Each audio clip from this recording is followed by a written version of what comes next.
दृष्टि से इसको देखेंगे तो 5-7 जिलों की और आवश्यकता है। आप उनको बनाइए ताकि लोगों को त्वरित न्याय मिल सके, उनको विकास हो। मैं ये कहना चाहूंगा, अध्यक्ष जी ने जिस प्रकार से कहा है कि 1 तारीख के बाद में जन आंदोलन छेड़ेंगे, मैं भी ये कहना चाहूंगा कि अभी विधानसभा सत्र आने वाला है अगले महीने से। विधानसभा में इनकी रेल बनाएंगे हम, रेल इन जिलों के नाम पे।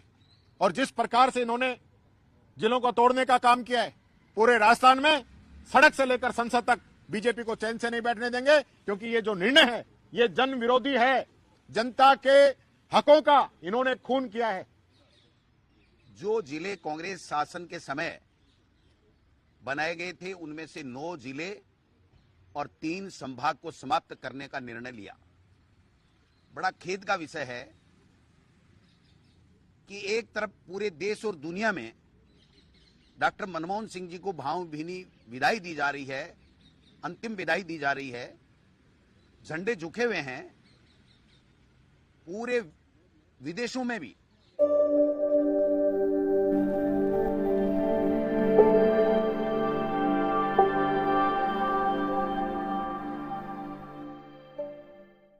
देश के पूर्व प्रधानमंत्री स्वर्गीय डॉक्टर मनमोहन सिंह जी, जो 10 साल तक इस देश का प्रतिनिधित्व किया, नेतृत्व किया, उनके अंतिम संस्कार पूरा ही नहीं हुआ।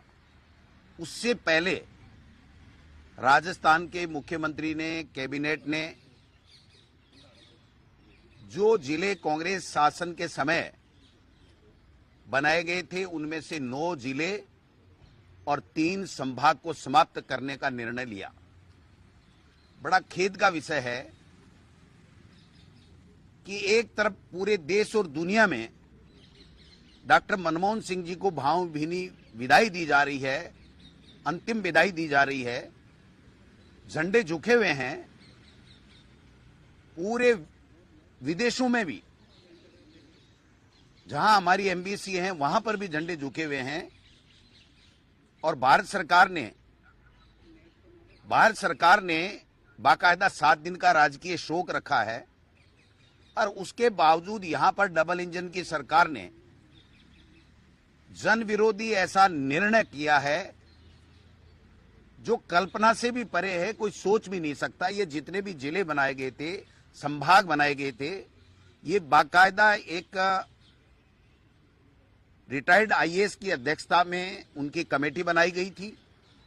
उस कमेटी ने सिफारिश की थी, जनता की डिमांड थी और पूरी तरीके से प्रशासनिक तौर पर लोगों को कैसे ज्यादा से ज्यादा सुविधा मिले, इस दिशा में एक बहुत महत्वपूर्ण फैसला कांग्रेस की सरकार के समय हुआ था। और 12 महीने में पहला फैसला इस भाजपा की सरकार ने राजस्थान में किया है। बाकी तो केवल कांग्रेस को गाली देना, कांग्रेस के निर्णयों की समीक्षा करना, और जो निर्णय लिया है वो जनता के जनमानस के खिलाफ निर्णय लिया गया है। हम घोर निंदा भी करते हैं और पूरी तरीके से कांग्रेस पार्टी और आम राजस्थान की जनता इस जन विरोधी भाजपा की सरकार के जन विरोधी निर्णय के खिलाफ आंदोलन करेगी। चूंकि आप समझिए, इनकी गणित समझिए कि एक तरफ जनगणना होनी है, 1 जनवरी 31 दिसंबर तक के लिए इनको छूट दी गई थी। दूसरी तरफ सर्दियों की हाईकोर्ट में छुट्टियां हैं। आनन फानन में इस प्रकार का निर्णय करके कि न तो कोई कोर्ट में जा सके, जनहित याचिका भी नहीं लग सके, और 1 तारीख से फिर रोक लग जाएगी। 3 संभाग और 9 जिले समाप्त करना, मैं समझता हूं इससे बड़ा गलत निर्णय ये सरकार आगे भी क्या लेगी, और आज तक की किसी भी सरकार ने ऐसा गलत निर्णय नहीं लिया। हम लोग जनता के साथ कंधे से कंधे मिलाकर के इनके इस अलोकतांत्रिक, विवेकहीन और पर्ची से लिए गए निर्णय के खिलाफ जन आंदोलन करेंगे। अगर आवश्यकता हुई तो हम माननीय न्यायालय की शरण भी लेंगे। आप बताइए कि एक कमेटी कह रही है कि ये जनहित में प्रशासनिक दृष्टि से उचित है और दूसरी एक कमेटी बना करके आप लोग इस तरीके का निर्णय करते हो। मैं समझता हूं कि राजस्थान की जनता देख रही है। मुख्यमंत्री जी कुछ 5, 10, 15, 20 दिनों से ज्यादा ही जा रहे थे दिल्ली, तो हम ये सोच रहे थे कि कोई प्रधानमंत्री जी को यहां बुलाएंगे तो कोई तोहफा देंगे, तो वो तोहफा भी नहीं दे पाए। ईआरसीपी को राष्ट्रीय परियोजना भी नहीं बना पाए और कोई पैकेज भी नहीं दिला पाए कोई विशेष। और ये तो 10, 5, 15 दिन से जो अप डाउन चल रहा था, ये यही अप डाउन चल रहा था कि वहां से कब पर्ची आए और कब इस तरीके से जनता के हितों पे कुठाराघात ये कर सके। ये भजनलाल जी निर्णय करके खुश हो रहे होंगे, लेकिन इनको पता नहीं है ये बीजेपी के अमित शाह जी और मोदी जी है ना, ये हरियाणा में खट्टर बनाते हैं ना, वैसे इनको भी हरियाणा का खट्टर बना करके गलत निर्णय करा करके अपनी राजनीतिक रोटियां तो सेक लेंगे और उसके बाद में इनको हटा के कहेंगे कि नहीं आप तो फेल हो गए, कोई दूसरा आएगा।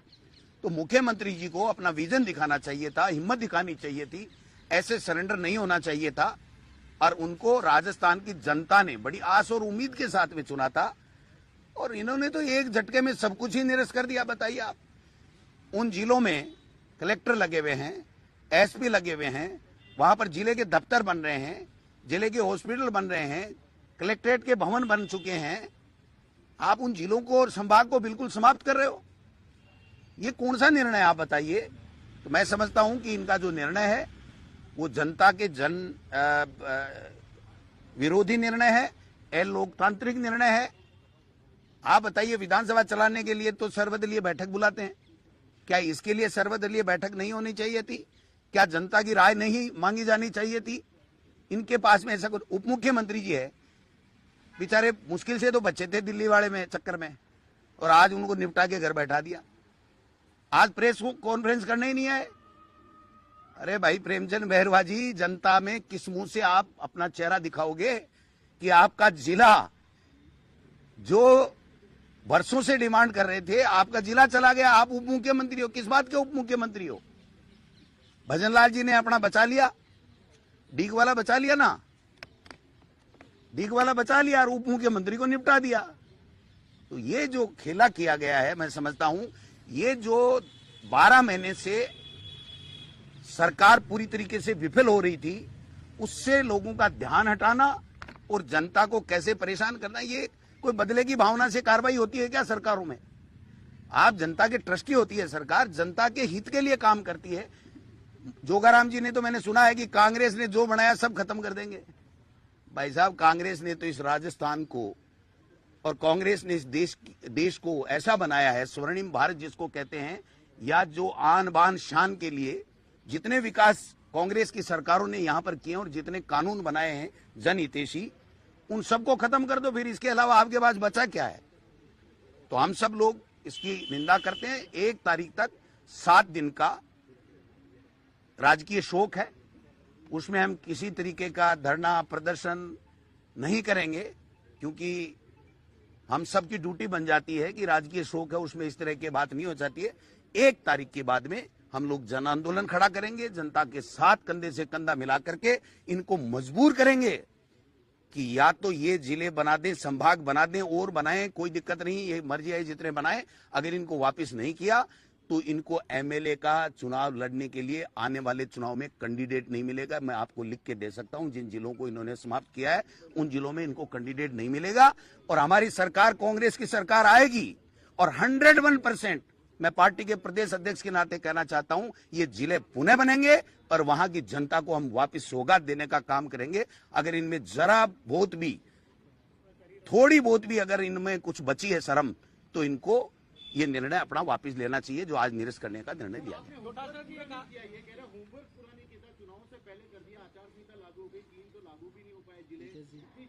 नहीं, 3 जिलों की गजट नोटिफिकेशन नहीं हुआ था, इसलिए उसकी हम बात ही नहीं कर रहे। जहां कलेक्टर लग गए, एसपी लग गए, संभागीय आयुक्त लग गया, वहां पर आईजी लग गया और बिल्डिंगें बन गई, कलेक्ट्रेट भवन बन गए, सारे के सारे जिले के या संभाग के जितने भी अधिकारी बनते हैं, जैसे मेरे सीकर में एडिशनल चीफ इंजीनियर पानी का बन गया, बिजली का बन गया, दूसरे बन गए, तो सारी चीजें जब वहां पर हो गई, उसके बाद में आप समाप्त कर रहे हो, मतलब उन संभागों को। अगर आप में इतना ही था, इतनी विद्वेष भावना आप में थी, तो आप बनते ही कर देते। 12 महीने क्यों निकाले, किसको पूछ के, किस लिए निकाले, ये इंतजार किस लिए था, ये सवाल है। ये कहा गया है कि नॉन डिजर्विंग जो जिले थे उनको समाप्त कर दिया जाए। ये तो पूरी सरकार नॉन डिजर्विंग है। ये सरकार डिजर्विंग है क्या? किसी ने सपने में भी सोचा था क्या भजनलाल जी के नेतृत्व में ये सरकार बनेगी और हमको ये दिन देखने पड़ेंगे? आज ये दुर्भाग्य है इस प्रदेश का कि ऐसे लोग बैठ गए जो पर्चियों से चलते हैं, अपने विवेक से नहीं चलते हैं और जनता के विरोध के निर्णय लेते हैं। अब मैं चाहूंगा कि हमारे नेता प्रतिपक्ष, कुछ है ही नहीं भाई साहब कोई निर्णय, ये तो पर्ची आ गई इनके पास में कि कांग्रेस वाले खत्म करो। वो तो किरोड़ी जी को पूछो ना क्या कह रहे हैं, वो है कि नहीं मंत्री, एसआई वाली भर्ती का क्या हुआ? हमसे क्यों पूछ रहे हो? इनसे पूछ लेते कि बताओ आप क्या हुआ एसआई भर्ती का, नहीं भर्ती का। ये तो कह रहे हैं हम पेपर लीक नहीं होने देंगे। इनके तो मंत्रिमंडलीय उप समिति के जो रिपोर्टें हैं वही लीक हो रही हैं, तो ये पेपरों को क्या बचाएंगे, समझ के बाहर की बात है। मैं चाहूंगा कि हमारे नेता प्रतिपक्ष टीकाराम जूली जी अपनी बात रखेंगे, फिर अगर कोई और सवाल होंगे तो नेता महोदय या हम जो भी होगा दे लेंगे। माननीय टीकाराम जूली जी। सभी प्रेस के साथियों को धन्यवाद। आज सर्वप्रथम तो मैं इस देश के पूर्व प्रधानमंत्री मनमोहन सिंह जी को अपने श्रद्धा सुमन अर्पित करता हूं, जिन्होंने इस देश के लिए ऐतिहासिक काम किए। पूरी दुनिया में जब मंदी थी उस समय इस देश को खड़ा किया। आर्थिक उदारीकरण के लिए उनको सदैव याद किया जाता रहेगा। आज एक तरफ तो हम मनमोहन सिंह जी को याद कर रहे हैं, अंतिम विदाई दे रहे हैं, और दूसरी तरफ आज भजनलाल सरकार ने जो निर्णय लिया है, अभी हमारे अध्यक्ष जी ने जो बात आप लोगों के सामने रखी, हमने जो जिले बनाए थे वो पूरी कमेटी की रिकमेंड के आधार पर, किसान, मजदूर, आम पब्लिक की सहूलियत के आधार पर जिले बनाने का काम हम लोगों ने किया था। और जिले ही नहीं बनाए, अपितु वहां का पूरा स्ट्रक्चर तैयार करने के लिए जिले लेवल के अधिकारियों की नियुक्ति की, अधिकारी लगाए, कलेक्टर एसपी लगाए, और प्रशासनिक जो काम है वो अच्छे से चल रहा था। और ये जो आज जिस प्रकार से बात रख रहे हैं कि जिले छोटे हैं, छोटे जिले बनने से लोगों को सहूलियत मिलती, न्याय त्वरित मिलता है, मॉनिटरिंग अच्छी होती है। जो नए राज्य भी बने हैं, छोटे राज्य बने हैं बड़े राज्यों को तोड़ के। मध्य प्रदेश की बात करें, मध्य प्रदेश में से छत्तीसगढ़ निकल गया, उसके बावजूद भी मध्य प्रदेश में आज के समय में 53 जिले हैं, जो कि हमसे छोटा है। और आज अनूपगढ़ तोड़ा है, 125 किलोमीटर की दूरी है सांचौर की, अनूपगढ़ भी 100 किलोमीटर के आसपास, इतनी दूरियां, उसके बावजूद इन लोगों ने सिर्फ और सिर्फ, मैं सुन रहा था इनकी पीसी जोगाराम जी की, उनका एक ही दिमाग में कॉन्सेप्ट सेट है कि ये कांग्रेस के बनाए हुए जिले हैं, इनको खत्म करना है। हमारे पड़ोस में जिले हैं, हमारा बॉर्डर का जिला है चरखी दादरी, 6 लाख की जनसंख्या है, पोरबंदर है 5 लाख की जनसंख्या है, चित्रकूट है 10 लाख की जनसंख्या है। तो क्या ये जिले डिजर्व नहीं करते? जहां जनसंख्या कम है तो डिजर्व नहीं करेंगे? आज कहां सांचौर है, कहां जालौर है, कितनी दूरियां हैं, कितना लोगों को जिनको काम पड़ता है उनसे पूछिए, उस किसान से पूछिए जिसको अपने कामों के लिए जिले के लिए जाना पड़ता है। आज इन लोगों को उनके लिए कोई दर्द नहीं है, और इसीलिए सिर्फ और सिर्फ जिले और संभाग इसलिए इन लोगों ने खत्म किए कि कांग्रेस ने बनाए थे। कांग्रेस तो और भी बनाएगी, कांग्रेस इनको भी वापस बनाएगी। मैंने पहले भी कहा था कि अगर आपको लगता है कि हमने जिले ठीक नहीं बनाए, कोई आपको कमी लगती है, आप सीमाओं में संशोधन कर लीजिए। आपको लगता है हमें और जिले बनाने चाहिए, क्योंकि आज भी मैं मानता हूं राजस्थान के अंदर अगर आप भौगोलिक दृष्टि से इसको देखेंगे तो 5-7 जिलों की और आवश्यकता है। आप उनको बनाइए ताकि लोगों को त्वरित न्याय मिल सके, उनको विकास हो। मैं ये कहना चाहूंगा, अध्यक्ष जी ने जिस प्रकार से कहा है कि 1 तारीख के बाद में जन आंदोलन छेड़ेंगे, मैं भी ये कहना चाहूंगा कि अभी विधानसभा सत्र आने वाला है अगले महीने से, विधानसभा में इनकी रेल बनाएंगे हम, रेल इन जिलों के नाम पे। और जिस प्रकार से इन्होंने जिलों को तोड़ने का काम किया है, पूरे राजस्थान में सड़क से लेकर संसद तक बीजेपी को चैन से नहीं बैठने देंगे, क्योंकि ये जो निर्णय है ये जन विरोधी है। जनता के हकों का इन्होंने खून किया है, जनता को ठगने का काम किया है। जनता से इस नाम के वोट लिए थे कि हम जनता की सेवा करेंगे, जनता के लिए काम करेंगे। आज उस पर इनका कोई निर्णय नहीं हो रहा है। लगातार चाहे चिरंजीवी योजना को कमजोर करने की बात हो, चाहे अन्नपूर्णा किट बंद करने की बात हो, चाहे पेंशन में डिले करने की बात हो, बेरोजगारी भत्ता स्कॉलरशिप को डिले करने की बात हो, जो गरीबों से जुड़ी हुई चीजें थी, आम जनता से जुड़ी हुई जो चीजें थी, उन सबको इस सरकार ने रोकने का, ठप करने का काम किया है।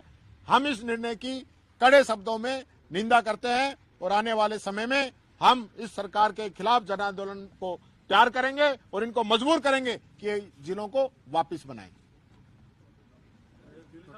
बच्ची है जो 5 दिन से जो है बोरवेल में है, लेकिन प्रशासन जो है पूरी तरीके से नाकाम है।